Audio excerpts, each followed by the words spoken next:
Regresamos, amigos, de inmediato al Nuevo Diario en la tarde. Amigos, de verdad que un honor poder continuar con ustedes. Son las 6:03 de la tarde. Nos quedan aproximadamente 45 minutos de contenido para cada uno de ustedes. Esperamos que se disfruten también cuando hacemos nuestros cuentos. Trabajamos, decimos las informaciones, pero también tenemos que sonreírle al trabajo que hacemos. Vamos a conversar en este momento de un tema muy sensible, de un tema que nos atañe a todos, porque tiene que ver con el cuidado del medio ambiente. Y está con nosotros uno de los consultores más importantes, un experto en residuos sólidos, se llama José María Tops. Él de verdad que ya es dominicano, nos contaba, ya lo hicieron dominicano. Bienvenido, José María. Muchas gracias. Me gustaría saber este tema de los residuos sólidos en República Dominicana. Tenemos un país que se ha caracterizado durante décadas por tener vertederos a cielos abiertos. Se ha hecho un trabajo en los últimos 5 años para que esos vertederos a cielo abierto puedan transformarse un poco y esto baja los daños al medio ambiente. Me gustaría saber cómo encuentras tú la República Dominicana en cuanto a los desechos sólidos, los residuos, los vertederos, los depósitos finales en nuestro país y qué hacer. ¿Qué tareas tenemos pendientes respecto a este tema? Ante todo, yo creo que felicitar la voluntad política de la República Dominicana de cambiar. Yo he hecho 30 años política en Europa y he seguido también la evolución de materia ambiental de Latinoamérica. Pero en mi República hay una clara voluntad de cambio y creo que será el primer país de toda Latinoamérica que va a cerrar los botaderos, esos 270 botaderos que hay en el país. ¿Cuál es la clave?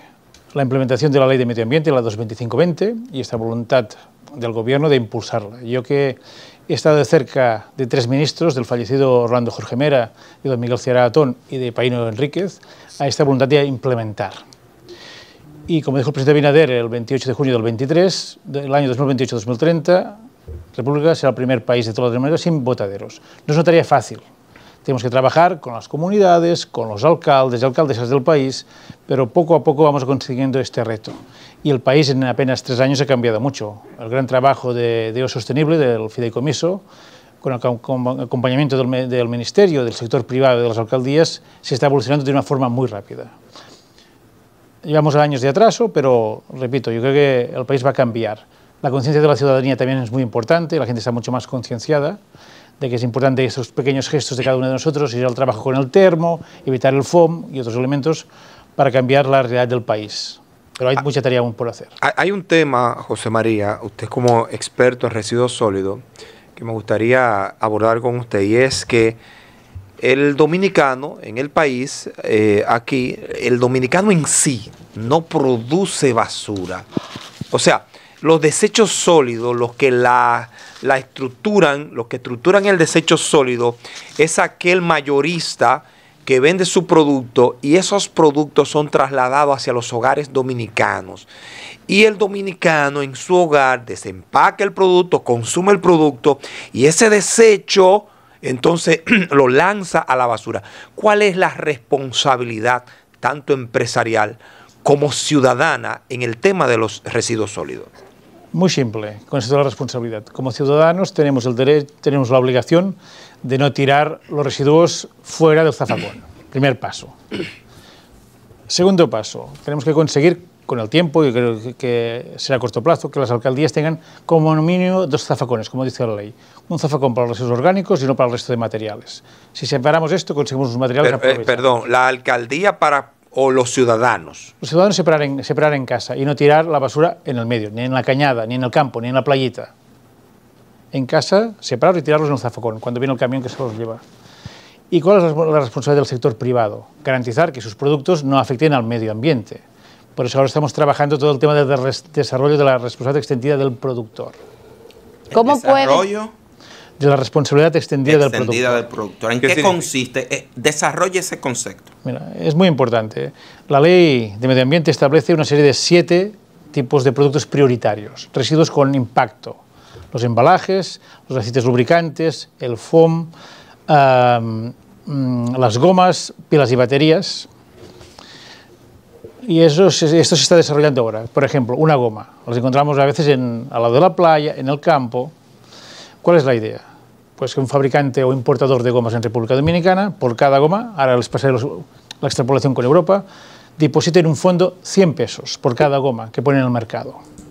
Cuando voy al taller a cambiar mis gomas, o al gomero, las gomas viejas, el gomero o el taller se las tiene que guardar, con el dinero de este fondo va el servicio de recogida de estas gomas y se procesarán para hacer combustible para cementera o para hacer asfalto. Así garantizamos que esta goma nadie tenga la tentación de tirarla fuera. Lo que pasaba en Europa hace 20 años. Los talleres acumulaban gomas viejas, las cargaban en una camioneta y por la noche las tiraban en el campo. Así evitamos este impacto de baterías altamente contaminantes, de refrigeradores, etcétera, etcétera. Una pregunta. Los 2 tanques de basura que usted sugiere que más adelante las alcaldías puedan facilitar al ciudadano, me imagino que va a ser un trabajo cuantioso porque ya mucha gente ha comprado sus zafacones y tiene su dinámica. ¿Cómo va a ser el proceso de la recogida si al final va para un mismo camión? ¿O será 2 camiones diferentes? Exacto. La fórmula suelen ser 2 camiones diferentes o camiones bicompartimentados que pueden llevar 2 residuos a la vez, separados. Pero no tenemos en el país actualmente estos camiones. Hay alguno, pero el destino final es el mismo. Y lo malo es que en casa lo mezclamos todo. Claro, aquí el importante desarrollo de la ley de los próximos años es, 1, definir este modelo seco-húmedo, como primer paso. 2, las alcaldías necesitan financiación, porque son muy débiles a nivel financiero. Y bueno, ¿qué tenemos que conseguir? Una mejora en la financiación, vía reforma de la ley de medio ambiente, como está previsto, vía otras reformas, y la aplicación también de la tasa de manejo de residuos ciudadana, como en todas partes. Es un tema importante, será un reto de aquí al 2028, implementar para dar apoyo a las alcaldías. O sea, que los ciudadanos deban pagar su basura. Claro. Quien contamina paga. Lo han de hacer las industrias y lo tenemos que hacer nosotros. Pero al final lo que ocurre es que esos impuestos directos o indirectos lo pagamos los consumidores finales de esos productos. En realidad no se le pone un impuesto a esa industria, al menos que sea ya de la ganancia, y como quiera los expertos en precios, en colocar los precios a los productos, saben cómo transferirle eso directamente al consumidor final. Entonces, ¿qué hacer en ese sentido? Sobre todo hoy que en nuestro país existe esta discusión bastante seria sobre una reforma fiscal que ha sido pospuesta, ha sido postergada precisamente porque la ciudadanía y los sectores productivos del país no están de acuerdo. Claro, lo importante es que nos tenemos que responsabilizar de nuestros residuos. Cada capitaleño genera de media 1,1 kilos al día de residuos, 500 kilos aproximadamente al año. Esto tiene un costo muy importante. Hacer una recogida adecuada, llevarla a una instalación de tratamiento correcta, requiere un coste. Y por tanto, nos tenemos que corresponsabilizar como consumidores. Como consumidores tenemos derecho a consumir lo que sea, a hacer un buen manejo de los residuos al final cuando se convierten en residuos y contribuir al coste de este tipo, al manejo de este tipo de instalaciones. Las alcaldías tienen una debilidad innata, una baja financiación. No pueden asumir con recursos propios un coste elevadísimo del manejo de residuos. Por lo tanto, tenemos que contribuir. ¿Qué tenemos que garantizar? Entiendo tu preocupación, que sea una tasa justa y que el uso sea efectivamente al manejo y la recogida de residuos, no para hacer fiestas y festejos. Una pregunta, las famosas 3 Rs que se implementan en los países de primer mundo, reducir, reciclar y reusar, ¿cómo fomenta, a ver, si sería desde el Estado, este nivel de educación en la población, sobre todo en los más vulnerables? Evidentemente tiene un costo económico, pero es el sistema educativo en su defecto que entonces tiene que cambiar. Y tenemos nosotros entonces la capacidad para luego de incentivar este proceso, las cosas que se están reciclando, reusarlas. Exacto.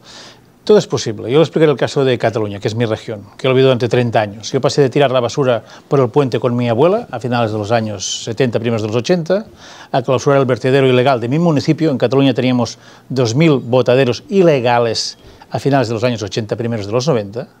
Y de pasar de reciclar apenas un 1%, como puede ser la realidad dominicana hoy, a pasar a reciclar un 47% en 25 años. Todo es posible, primero, si hay voluntad política, a todos los niveles. A nivel ministerial, a nivel de alcaldías, a nivel presidencial.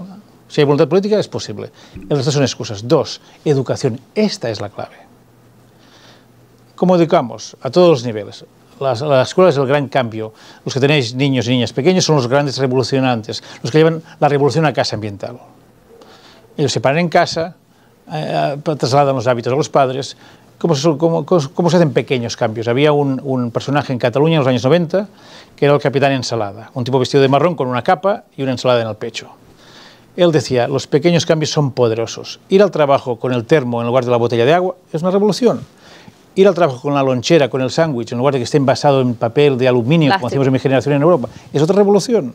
Son pequeños cambios. Ir a comprar con la funda reusable y no esperar que nos llenen de bolsas en el supermercado es otro cambio. Por eso es un tema de educación. Tenemos que arrancar, el país tiene que arrancar un gran plan de educación ambiental.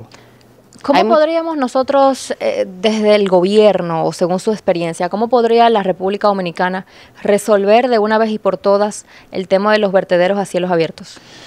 Yo creo que está en camino lo que comentaba. La ley 225-20 de medio ambiente preveía un instrumento, bueno, que es el tema del fideicomiso, que es un instrumento para esto, para ir cerrando los botaderos y construir una red moderna de rellenos sanitarios. Lo que hicimos en Cataluña, no hace falta inventar nada, de 2.000 botaderos ilegales el año 91 a 30 rellenos sanitarios modernos. Eso requiere un tiempo, se está caminando. Yo eso dije un día a don Miguel Ceará. Y yo en 2 años que estoy en República Dominicana, desde el año 21, he visto más cambios que en muchos países en Europa en una decena de años. No es fácil, pero se está implementando. Y hay unas. Dajabón fue el primer relleno sanitario moderno de República Dominicana, inaugurado en 2023. Se van cerrando botaderos ilegales. No es fácil, porque hay mucho trabajo por hacer. Pero la clave es sin prisa, pero sin pausa, que es lo que se está haciendo. Porque requiere también un monto importante de recursos que se están trabajando. Repito, la clave es la voluntad. Y en este país yo he visto que hay voluntad de cambiar. Sí, yo he visto inclusive que muchas instituciones del Estado están fomentando esa disciplina de conciencia, vamos a decir. Pero me causa una inquietud y me gustaría saber si ustedes han tenido el feedback que las alcaldías, de los retos que tienen las alcaldías con el tema de la recogida de basura, donde pueden en un sector X que tienen cierto nivel de educación mantener los estándares de recogida que se establece, sin embargo de madrugada o en horas donde no puede ser vista de forma visible por las autoridades, ¿verdad? Entran escombros en ciertos zafacones o hay personas que se encargan de rebuscar en la basura y dejan todo desordenado, o un vecino se le llenó su zafacón y no ha pasado el camión y le llena el del vecino, o sea, posiblemente de otro sector. ¿Cómo se puede controlar eso? Está el tema de la educación, ¿verdad? Pero son retos que se viven actualmente en este momento. Mira, esto también pasa en Europa. Lo mismo. También pasa lo mismo. Gente que tira fuera de horas, que ve el zafacón lleno y lo deja fuera. También pasa, ¿no? Que hay sistemas de recogida de muebles y ha pasado el camión y ahora un vecino lo tira. Esto también pasa. ¿Cuál es la clave? El régimen de consecuencias. Con inspección y control y sanciones al incumplidor. Yo voy siguiendo por las redes diferentes alcaldes dominicanos, ¿no? Y a lo mejor Dios es el más publicitario en sus campañas, en sus actividades. Esa es la clave. Vigilancia y régimen de consecuencias. Claro. Ahora, José María, los que recogen la basura en el camión no están, la mayoría, 90, 95%, tal vez el 98% no están capacitados para dar ese servicio de recogida de basura. Son personas que no las recogen bien, que dejan el sucio, que es un desastre realmente lo que está pasando. Pero quiero preguntarle, ¿es el negocio en términos económicos y comerciales la basura, perdón, es la basura en términos económicos y comerciales un negocio? Es como otro negocio, como tener un restaurante o una empresa de construcción. En ese sector, como decimos los más viejos, lo más limpio es la basura. Es un negocio complejo, a veces con mala fama, ¿no? Todo el mundo ha visto Los Soprano, esta serie de televisión, ¿no? Que se asocia a la basura con malas prácticas, ¿no? Pero es un negocio. Usted cuando un constructor hace una torre comercial, quiere un margen de beneficio sobre cada apartamento. El que tiene un restaurante quiere un margen de beneficio sobre cada cubierto. En la basura es lo mismo. Allí hay una implementación de unos camiones, de unos trabajadores, y la empresa busca ganar un marginal de beneficio. Es como otra empresa, otra actividad más. Lo que pasa es un sector realmente con mucha mala fama en todas partes del mundo. Perfecto. Bueno, pues a mí me gustaría que el público nuestro, nosotros tenemos una alta audiencia, que usted pudiera darnos un consejo general para nosotros empezar a tener la educación que se espera, porque este es un medio que llega a mucha gente y su voz es importante en este momento. Mira, la mejor basura es la que no se genera. Por lo tanto, cuando vayamos a comprar, si es posible, intentemos evitar el embalaje, el sobreembalaje. No hace falta comprar aquellas naranjas que están fragmentadas por porciones. Hay barbaridades. Intentemos no evitar el abuso de los embalajes. Ir a comprar con la bolsa reutilizable. No esperemos que nos llenen 50.000 bolsas en el supermercado, en la tienda, en el colmado donde vamos a comprar. Intentemos evitar estos pequeños gestos. Vayamos a trabajar con el termo, con la lonchera. Mira, Dominicana es un país magnífico. Ustedes son la segunda potencia turística de toda Latinoamérica detrás de México, pero han de conservar el país. Tiene unas playas magníficas, pero que cuando viene una tormenta, una vaguada, y ves que todos los plásticos de los ríos van a parar a la playa, una lástima. Se ha de conservar, tenemos de tomar conciencia. Y el Salto del Limón y todo el camino lleno de tapas plásticos, de botellitas, es una lástima. Eso depende de nosotros. No es más limpio el que limpia, sino que no ensucia, y por tanto es un tema de conciencia. Y en el fondo también generar menos residuos, o que cuando tengamos los zafacones los separemos, o tiremos en los contenedores que hay de nube por las calles de las ciudades, es aprovechar materiales. Somos un mundo complejo, creciente, malgastando miles de toneladas de recursos. Este pequeño gesto de cada uno de reaprovechar, de reutilizar, es muy importante. Y evidentemente en los próximos años habrá esta campaña de comunicación general a todo el país y a todos los niveles de toma de conciencia. Y repito, la clave es estos pequeños gestos individuales de cada uno de nosotros. ¿Se debería de prohibir en las playas y en los balnearios el uso de ese tipo de plástico, del foam? Mira, la Unión Europea hace el 2019 aprobó una reforma, hizo un análisis de los 10 residuos que encontraba más en las playas de Europa. Tapones de botellas, las cañitas de plástico, y estableció una prohibición. Yo entiendo que todo llegará a República Dominicana, porque es un tema ya de conciencia. Por suerte, toda la población más o menos está concienciada de que hay un tema de cambio climático. El problema del sargazo, el tema del calentamiento del mar, el impacto sobre la barrera coral. Y la gente entiende que debemos hacer cambios todos. Por suerte, el tema del greenwashing ya se empieza a morir, porque una compañía con malas prácticas, al día siguiente, en Twitter o en Instagram, sale el escándalo. Y por tanto las compañías, por reputación o por legislación, van a cambiar. La sociedad también es consciente que tiene que cambiar. Por eso hay una corriente favorable a la mejora de hábitos ambientales. No hace falta tanto bregar como 15 años atrás. La gente está más sensibilizada. Pero tenemos que poner medios. Yo también tengo claro, y aquí repito con el tema de las alcaldías, es importante reforzarlas. Hay muchas alcaldías que no tienen fondos y el servicio de recogida de residuos no llega a todas partes. Y a veces la gente tira la basura a la cañada no por falta de educación, sino porque no hay medios, porque el camión de la alcaldía no le llega. Sí, sí. Los focos de contaminación muchas veces se crean por esa misma razón. Exacto. Yo he visto experiencias en La Puya, seguí una experiencia de biosostenible, que pusimos unos zafacones donde no había, donde antes solo había acumulación de basura, y los propios comunitarios limpiaban donde había los zafacones para que evitase que hubiese acumulación y no tiraron más basura en el medio, porque pusiste 3 puntos de zafacones. Sí. Ahí descubrimos la realidad. No todo el mundo tira por incivismo, sino por falta de medios. Sí, sí, es correcto. Gracias, José María Tos, por estar con nosotros en el programa, experto en residuos sólidos. Gracias por estos consejos, sobre todo las recomendaciones. Señores, vámonos a una pausa. Cuando regresemos venimos con más.